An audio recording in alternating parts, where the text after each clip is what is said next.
Comment utiliser les styles de cellules pour personnaliser les feuilles de calcul sur Excel? Bonjour à tous, Alex d'excelformation.fr et pour ce nouveau chapitre de notre formation dédiée à l'apprentissage Excel pour les débutants, je vais vous montrer comment faciliter grandement la personnalisation des cellules en utilisant les différents styles proposés par Excel ou alors en créant nos propres styles, ce qui permettra d'effectuer de nombreuses opérations de personnalisation sur les cellules sélectionnées en un seul clic. Alors vous trouverez très régulièrement de nouvelles vidéos sur la chaîne, alors pensez à vous abonner et surtout à activer la clochette de notification afin d'être sûr de ne manquer aucune astuce et de devenir rapidement un pro d'Excel.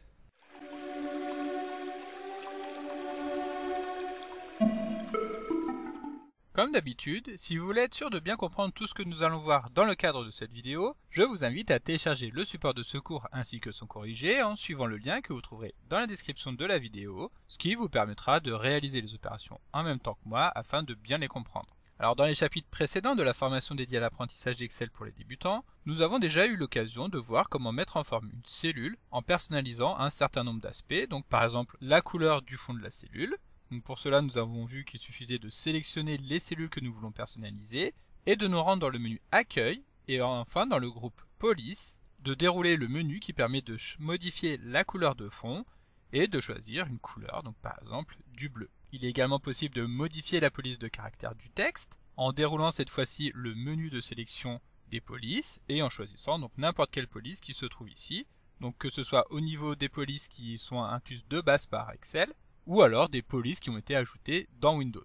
Donc ici par exemple nous allons récupérer la police Arlo Solid Italique et nous allons également pouvoir modifier la taille du texte qui est sélectionné, donc soit en utilisant le menu déroulant et en choisissant directement la taille qui correspond, soit en utilisant les boutons qui permettent d'augmenter ou de réduire la taille du texte. En plus de cela, nous allons évidemment pouvoir modifier également la couleur du texte, donc en utilisant cette fois-ci le menu de sélection de la couleur, en choisissant par exemple un gris très clair. Nous pouvons également modifier les bordures, donc en choisissant directement des bordures qui sont prédéfinies, donc par exemple comme celle-ci, avec la bordure simple en haut et la double bordure en bas, soit pour aller encore plus loin dans le détail, en effectuant un clic droit, et directement depuis le menu format de cellule, nous allons pouvoir modifier tout ce que nous venons de faire ici, et par exemple si nous voulons modifier la couleur de la bordure, il suffit tout simplement de choisir la couleur correspondante, de choisir le style de bordure, donc par exemple un trait gras, et de venir l'insérer en haut des cellules. Cela étant fait, nous validons, et comme vous pouvez le voir, tous les paramètres que nous avons modifiés ont effectivement été appliqués sur les cellules qui étaient sélectionnées. Par contre, comme nous avons pu nous en rendre compte à l'instant, réaliser toutes ces opérations les unes à la suite des autres peut prendre pas mal de temps. C'est pourquoi Excel propose d'automatiser ce processus de personnalisation multiple avec ce qu'il appelle les styles de cellules. Un style de cellule va alors permettre d'appliquer un ensemble de paramètres ainsi que des options bien pratiques comme par exemple de verrouiller automatiquement les cellules qui sont sélectionnées. Et cela va nous permettre d'apporter également de la cohérence au niveau de nos feuilles de calcul en appliquant des paramètres visuels qui seront homogènes à la fois sur les différents onglets du classeur mais également entre tous les classeurs que nous allons créer sur le poste de travail. Alors tout d'abord, nous allons voir les styles de cellules qui sont fournis par défaut par Excel. En effet, Excel dispose d'une large gamme de styles de cellules que nous pouvons appliquer simplement sur les cellules sélectionnées en nous rendant une fois encore dans le menu Accueil et dans le groupe Style, nous allons retrouver Style de cellules. Donc, par exemple, nous allons vouloir appliquer un style sur les cellules qui sont situées en bas du tableau, c'est-à-dire les cellules totales. Pour cela, nous les sélectionnons et depuis le menu Style de cellules que nous venons de voir, il suffit alors de sélectionner le style que nous voulons appliquer aux cellules. Instantanément, lorsque nous cliquons, Excel applique le style, et en même temps, lorsque nous allons survoler les différents styles, nous allons voir qu'Excel va nous proposer une visualisation en temps réel du rendu du style que nous survolons. Alors, comme vous pouvez le constater ici, les styles sont regroupés en trois familles. Tout d'abord, nous allons ici avoir le style satisfaisant, insatisfaisant et neutre, qui va permettre de faire ressortir immédiatement le caractère positif ou négatif d'une information. On peut par exemple imaginer utiliser le style satisfaisant lorsqu'un objectif va être atteint.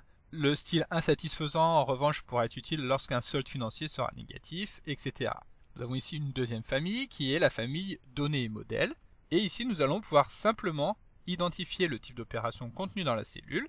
Donc par exemple qu'il s'agisse d'un lien hypertexte en bleu, ou alors d'un message avertissement que nous allons vouloir absolument saisir en rouge. Ensuite, nous allons retrouver les différents titres et le total qui vont nous permettre de hiérarchiser les informations au sein d'une feuille de calcul avec des titres de différents niveaux. Donc, tout d'abord, nous aurons le titre principal qui est le titre de la feuille, Et ensuite, nous allons avoir le titre 1, 2, 3, 4, c'est-à-dire partir du plus général pour arriver sur les sous-titres, voire les sous-sous-titres. Ensuite, nous allons trouver différents thèmes de style de cellules qui vont nous permettre de retrouver différentes variations de style cohérentes pour plusieurs styles de couleurs. Et enfin, ici, nous allons retrouver les formats de nombres, c'est-à-dire que nous allons avoir quelques styles de formatage de nombres qui ne sont pas disponibles directement dans le menu de personnalisation du format. Par exemple, nous allons pouvoir afficher directement les données avec le séparateur de milliers et de décimales, ou alors sans aucune décimale.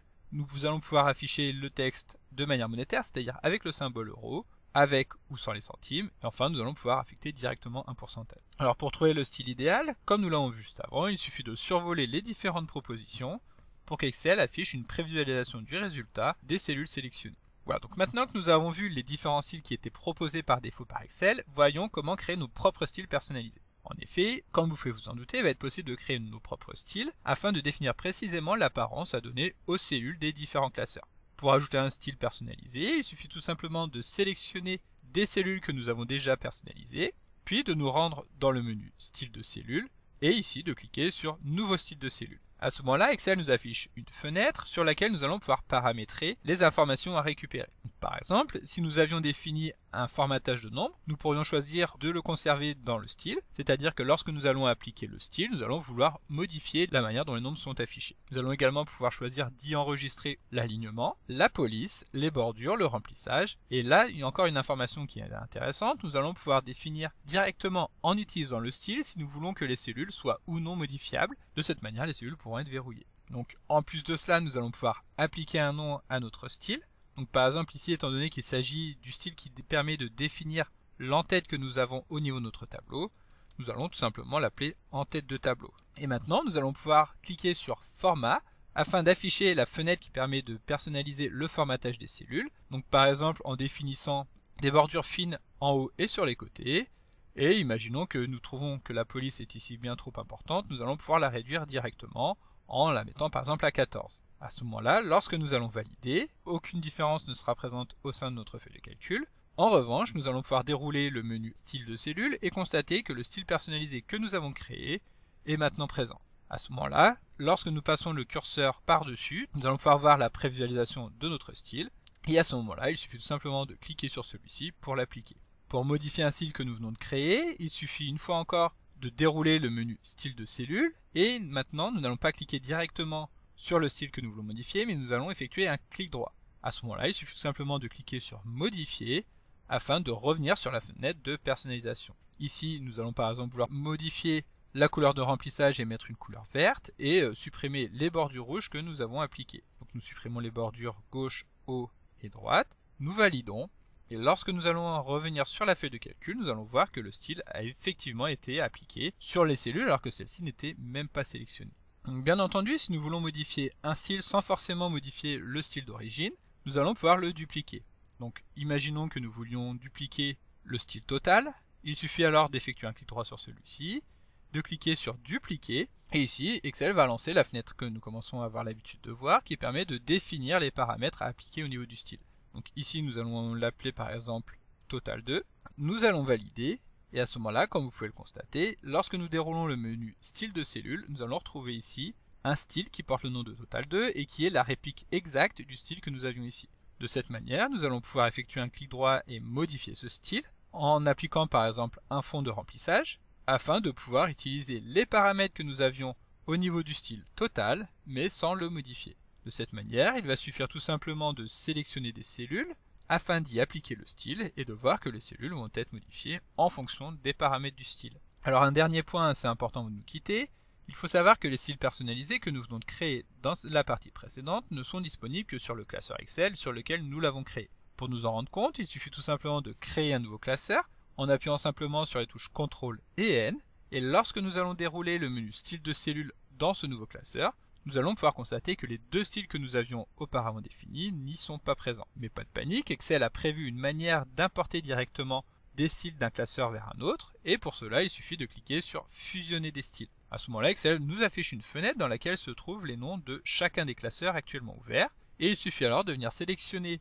le classeur sur lequel se trouve le style que nous voulons importer, et de valider en appuyant sur OK.